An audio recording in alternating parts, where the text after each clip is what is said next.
Assalamualaikum warahmatullahi wabarakatuh. Kita kembali lagi di mata kuliah keamanan sistem komputer. Hari ini saya akan membahas mengenai bagaimana sih langkah-langkah kita dalam mencegah dan mengamankan sebuah sistem yang ada di dalam komputer. Oke, setelah pertemuan-pertemuan sebelumnya, teman-teman sudah mempelajari tentang bagaimana protokol, bagaimana cara mengamankan data. Nah, kita akan belajar di sini sedikit bagaimana teknik hacking. Dalam hal itu, kenapa kita belajar sedikit teknik hacking? Karena mustahil buat kita untuk mengetahui bagaimana seorang penjahat itu mencuri data, bagaimana seorang penjahat itu masuk membobol rumah kita, masuk membobol, mengambil barang-barang kita, tanpa kita mengetahui cara dan apa saja yang ia lakukan di dalam rumah kita sehingga dia bisa masuk ke dalam sistem atau rumah yang kita buat tersebut. Nah, hari ini kita akan membahas mengenai namanya itu DOS, DDoS. Nah, DDoS ini adalah merupakan kependekan dari Distributed Denial of Service atau dalam bahasa Indonesia dapat diartikan sebagai penolakan layanan secara terdistribusi. Jadi DDoS ini adalah sebuah layanan yang mengambil atau mengakses sebuah layanan website di mana kita menyerang atau mengakses sebuah server dengan cara terdistribusi. Artinya terdistribusi di sini artinya secara waktu bersamaan dalam jumlah yang sangat besar sehingga mempengaruhi kapasitas server ataupun kapasitas dari website yang dilakukan penyerangan tersebut. Nah, DDoS adalah jenis serangan yang dilakukan dengan cara membanjiri lalu lintas jaringan internet pada server, sistem, atau jaringan. Dan pada umumnya, serangan ini dilakukan menggunakan beberapa komputer host. Penyerangan sampai dengan komputer target tidak bisa diakses. Jadi kalau kita diakses atau server kita atau kita sudah pernah mendengar sebelumnya atau kita sudah pernah melihat sebuah website tersebut tidak dapat diakses, tidak dapat dibuka atau tulisannya uh, tidak bisa sama sekali kita mengakses atau melihat apa isi website tersebut, itu bisa jadi ada yang menyerang website kita ataupun banyak yang mengakses website kita. Nah, seperti itu. Nah, DOS ini adalah serangan yang sangat populer digunakan oleh para hacker. Selain mempunyai banyak jenis, DDoS juga memiliki konsep yang sangat sederhana, yaitu membuat lalu lintas server berjalan dengan beban berat sampai tidak bisa lagi menampung koneksi dari user lain atau yang biasa disebut dengan overload. Nah, salah satu caranya yaitu dengan mengirim request ke server secara terus-menerus dengan transaksi data yang besar. Jadi, contoh kita memiliki satu server. Contoh kita memiliki satu server di sini. Nah, satu server di sini akan dibanjiri oleh request seseorang yang ingin mengakses server tersebut. Karena server tersebut kapasitasnya hanya sekian giga atau berapa megabyte atau sebagainya, karena request yang diberikan ini jumlahnya sangat banyak atau sangat besar, maka server tersebut bisa jadi overload atau bisa down servernya. Seperti itu.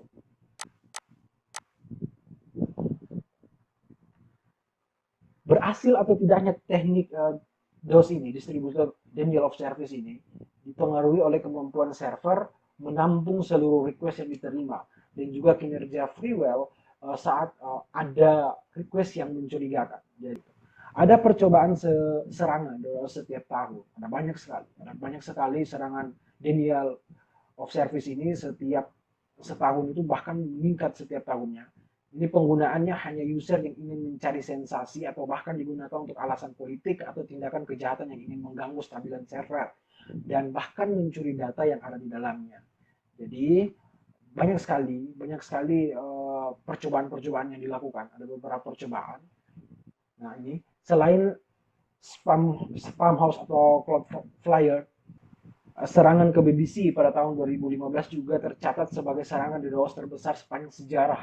Nah, serangan ini mengakibatkan hampir semua layanan BBC lumpuh, keseluruhan domain tidak bisa diakses, bahkan layanan on demand dan radionya pun juga mati. Seperti itu. Nah, GitHub juga pernah menjadi korban serangan DDoS ini pada tahun 2015. Bukan hanya menjadi serangan terbesar yang ditunjukkan ke situs ini, ternyata pada tahun 2018 terjadi juga serangan yang sama dan hampir 3 kali. Jadi GitHub juga pernah eh, diserang oleh serangan DDoS ini sampai beberapa 3 kali ya, hampir setahun selama 3 kali serangan seperti itu. Nah, GitHub juga mendapat serangan DDoS yang mencapai puncak tertinggi transaksi data yang sangat fantastik, yaitu sekitar 1,35 terabytes per second. Jadi serangan tersebut berasal dari ribuan anonymous system atau biasa disebut dengan ASN di puluhan ribu titik akhir yang unik.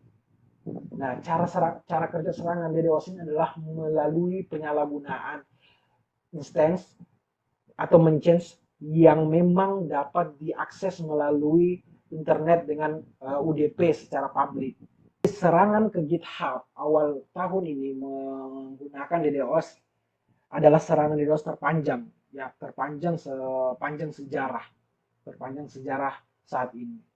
Ya, karena terpanjang dan terbanyak karena datanya itu berkisar sampai 1,35 terabytes per second. Ini sangat besar sekali. Cara kerja dan tujuan dari DDoS. Nah, konsep sederhana dari DDoS atau Distributed Denial of the Service Attack adalah membanjiri lalu lintas jaringan dengan banyak data. Nah, konsep denial of the service ini bisa dibagi menjadi 3 tipe penggunaan, yaitu sebagai berikut. Ada yang namanya yang pertama request flooding, yang kedua adalah traffic flooding, yang ketiga adalah mengubah sistem konfigurasi. Nah, apa itu request flooding? Nah, request flooding itu merupakan teknik yang digunakan untuk membanjiri jaringan menggunakan banyak request. Jadi kalau kita merequest sebuah website itu dengan banyak request, artinya kapasitas website tersebut hanya bisa mencangkup hanya 100 request contohnya. Nah, namun yang merequest website tersebut mencapai 2000 request. Jadi makanya request yang sekitar 1.800 tersebut yang mengakses ke website tersebut itu tidak dapat dilayani atau nanti websitenya akan down seperti itu. Yang kedua ada yang namanya traffic flooding. Nah, traffic flooding ini merupakan teknik yang digunakan dengan membanjiri lalu lintas jaringan dengan banyak data. Akibatnya penggunaan lainnya tidak dapat dilayani. Jadi kita ingin mengakses sebuah data ke dalam sebuah server. Nah, karena banyaknya data, banyaknya komputer yang mengakses data tersebut, makanya server tersebut bisa down atau server tersebut tidak dapat diakses dan penggunaan atau yang mengakses atau pengguna-pengguna yang mengakses layanan tersebut itu tidak dapat dilayani karena banyaknya komputer atau orang yang mengakses server tersebut. Yang ketiga ada yang namanya mengubah sistem konfigurasi atau bahkan merusak komponen dan server. Ini juga sebenarnya bisa termaksud ke dalam tipe denial of the service. Nah, tetapi cara ini tidak banyak digunakan karena cukup sulit untuk dilakukan karena kita harus interaksinya kita itu langsung ke head to head ke server. Nah, seperti itu. Artinya ke hardware-nya lah. Jadi karena ini agak-agak sulit, makanya orang-orang lain lebih memilih untuk langsung merusak lewat yang namanya flooding dan uh, traffic flooding atau request flooding. Nah, seperti itu. Nah, ini adalah gambar dari layar aplikasi dari cara-cara tadi. Yang pertama itu di dewas layar aplikasi yang pertama itu kategori penyerangan ini, yaitu kategori penyerangan ini adalah mengambil semua sumber daya dari target. Nah, target dari serangan adalah layar di mana halaman website dieksekusi pada server dan mengirim respon ke HTTP request. Nah, sangat ringan jika hanya dilayani satu request, sedangkan akan menjadi masalah jika melayani banyak request. Jadi contoh ini hacker, ini yang menyerang. Jadi kita mengakses komputer ini. HTTP get index PHP kita ingin mengakses komputer atau website tersebut. Ini adalah target dari komputer targetnya.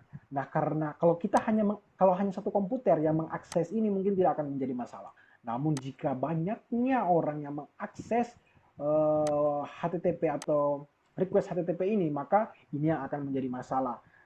Oke, selanjutnya ada yang namanya DDoS protokol. Nah, serangan ini mengeksploitasi TCP dengan cara mengirim paket SYN dengan spoof alamat IP ke jumlah yang sangat besar.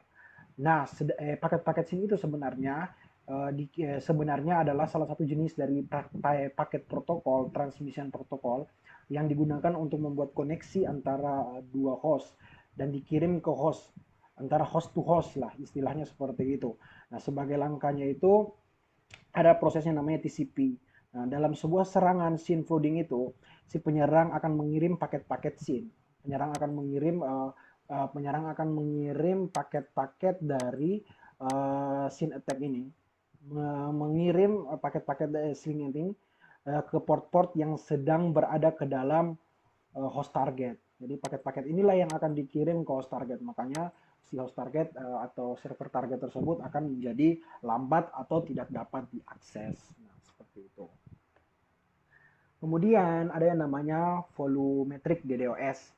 Nah, tujuannya dari serangan ini adalah untuk menghabiskan semua bandwidth yang tersedia antara target dengan jaringan internet. Nah, caranya dengan membuat lalu lintas sangat padat seperti menggunakan botnet. Nah, seperti itu. Jadi masih banyak cara-cara yang lain lagi. Sebenarnya ada banyak sekali cara-cara serangan-serangan DDoS ini yang tercatat selama ini seperti serangan menchange DDoS, ada NTP, ada application dan tidak mungkin kita akan membahas semuanya di sini. Nah, seperti itu. Jadi kalau teman-teman tertarik untuk belajar atau untuk belajar atau mendalami teknik-teknik DDoS, teknik-teknik hacking dari DDoS ini, teman-teman bisa mempelajari banyak cara-cara yang lain. Nah, serangan DDoS adalah nah, kita setelah tadi kita belajar tentang teori dari serangan dari cara kerja DDoS. Nah, sekarang kita akan belajar tentang teknik dari serangan DDoS. Nah, serangan DDoS itu adalah teknik penyerangan yang mempunyai banyak cara. Caranya sangat sederhana, seperti menggunakan virus, botnet, perangkat lunak, yaitu Raingun. Nah, kita akan bahas tadi kalau kita menggunakan botnet, itu kita membuat sebuah komputer-komputer komputer-komputer robot, di mana komputer-komputer robot tersebut yang akan mengakses sebuah server tersebut. Nah, seperti itu. Tapi kalau kita membuat yang namanya virus, kita mengirim sebuah virus-virus ke komputer target. Nah, kita sudah membuat sebuah virusnya, nanti virus tersebut yang akan menggerogoti server tersebut sehingga server tersebut uh, performanya akan menurun atau bisa nanti overload. Nah, seperti itu. Nah, ada ciri-ciri dari website terkena serangan dari DDoS. Yang pertama yaitu bandwidthnya mengalami lalu lintas yang sangat padat secara drastis, baik download ataupun upload. Ini pun terjadi secara tiba-tiba dan berlangsung secara terus-menerus. Nah, jika target adalah VPS, bisa jadi konsumsi bandwidthnya mencapai batas penggunaan hingga VPS-nya tidak dapat diakses. Nah, seperti itu. Nah, kalau seandainya VPS-nya tersebut atau datanya tersebut sangat banyak diakses, nah ini maka VPS-nya itu atau batasnya itu targetnya itu bandwidth-nya tersebut itu nantinya mencapai batasnya. Nanti VPS tersebut tidak dapat diakses. Yang kedua ada yang namanya load CPU. Nah, ini menjadi sangat tinggi padahal tidak ada proses yang dieksekusi yang mengakibatkan kinerja menjadi menurun sampai dengan website tidak dapat diakses. Yang ketiga yaitu jika website Anda berada pada penyediaan layanan VPS, terkadang penyediaan layanan atau informasi sewaktu-waktu terjadi untuk mencurigakan pada server, Anda bisa mengaturnya secara sendiri. Nah, jadi kalau kita sendiri yang atau kita penyedia layanan VPS-nya itu kita sendiri yang atur, maka kita dapat sewaktu-waktu mengaturnya atau layanan tersebut kita dapat mengaturnya sendiri kalau ada layanan-layanan atau aktivitas yang mencurigakan pada server kita. Seperti itu. Nah, ada cara-cara atau pencegahan biar tidak terkena dari serangan DDoS ini. Yang pertama yaitu memperbarui sistem operasi ke versi terbaru.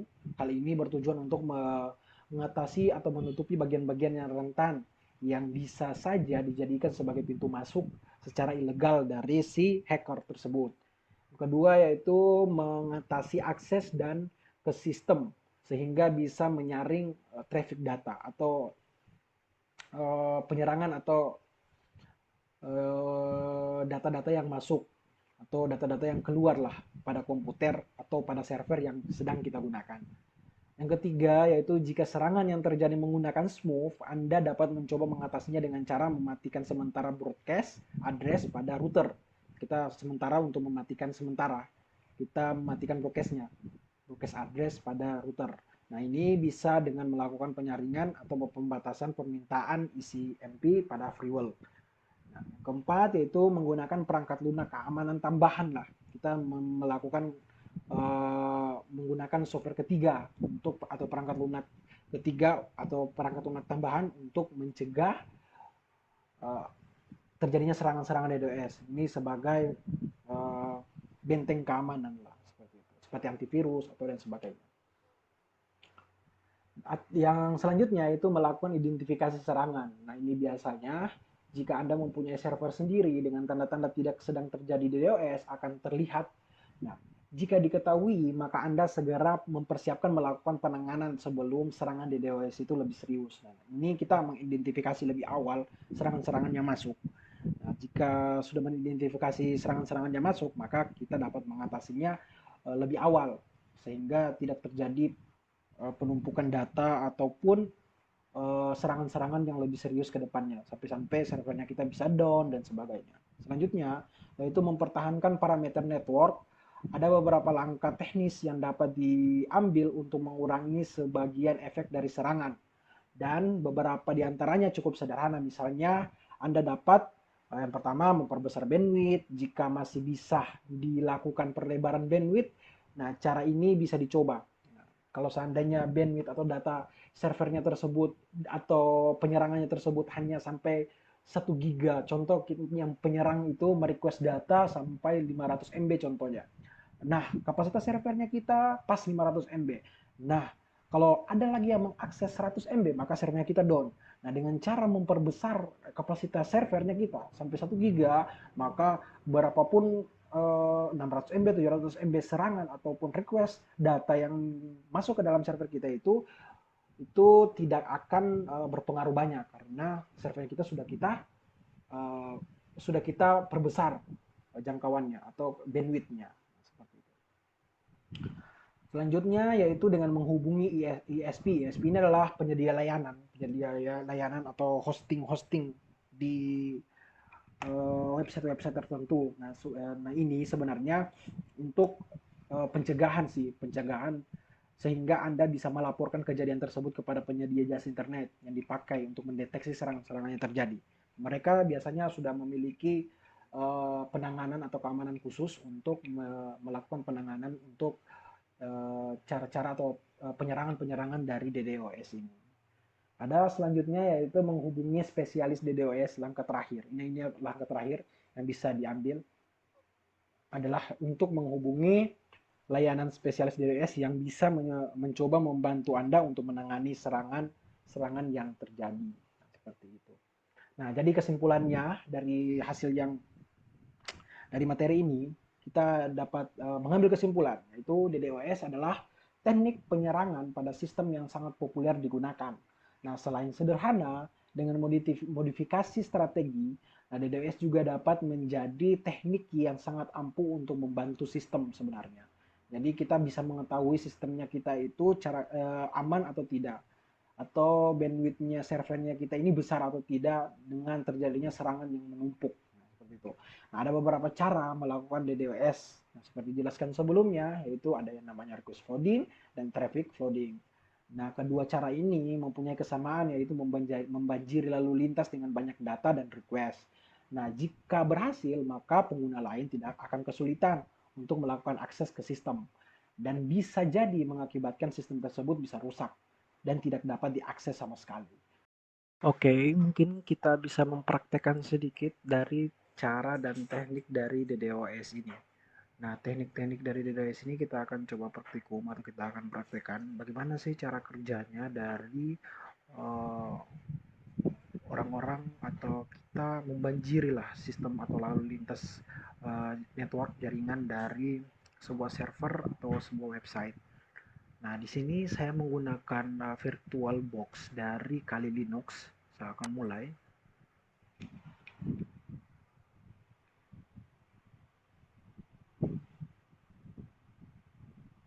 Saya menggunakan VirtualBox 6,1. Saya menggunakan sistem operasinya yaitu Kali Linux.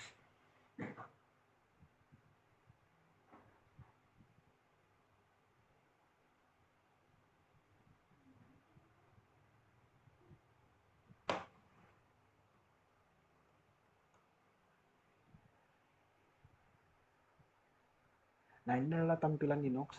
Kali Linux kita akan menggunakan yang namanya uh, menggunakan uh, Hammer.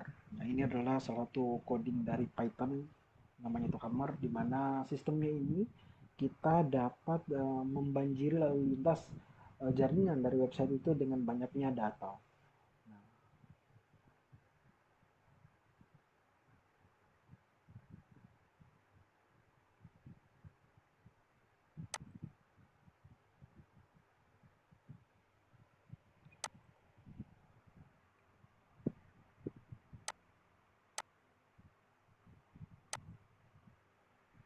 Nah, contoh kita akan membuka websitenya kita, targetnya kita contoh seperti ini, website samarindakompas.com. Nah, seperti ini. Nah, seperti ini. Nah, oke, pertama-tama kita buka dulu terminal Linux. Kita buka pertama-tama terminal Linux. Kemudian kita akan membuka folder dari Hammer. Caranya cd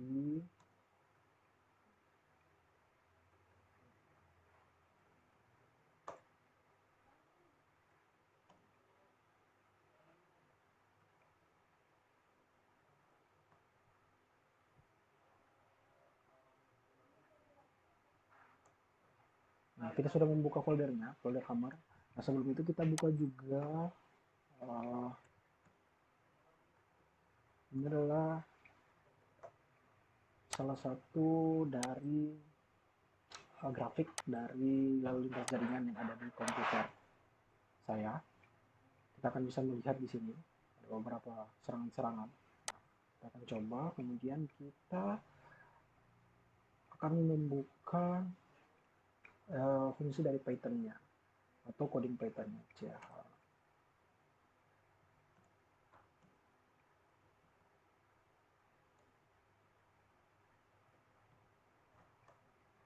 Nah, ini sudah masuk Hammer-nya, Python-nya, kemudian kita akan lakukan yang namanya DDoS ke website tersebut. Nah, kita akan melakukan DDoS ke website ini, Samarinda Kompas. Caranya, /hammer Python www. Kita paste saja karena saya sudah copy tadi website Samarinda tadi. Kemudian oke. Nah, kita bisa melihat di grafik ini serangan yang terjadi. Nah, nih, serangan yang terjadi itu sangat besar pada servernya. Nah, paket-paketnya yang dikirim. Nah, jika tulisannya sudah berwarna merah seperti ini, artinya apa? Mungkin atau koneksi atau servernya itu sudah down atau sudah tidak dapat diakses. Nah, inilah salah satu teknik dari DDoS dengan mengirim atau melakukan yang namanya serangan dengan botnet dengan mengakses beberapa data ke dalam sebuah komputer atau website target. Ya, mungkin untuk pertemuan kali ini untuk sekian, dan saya berharap teman-teman bisa paham dan mengerti dengan apa yang saya jelaskan. Nanti kalau ada pertanyaan mungkin bisa langsung bertanya di YouTube.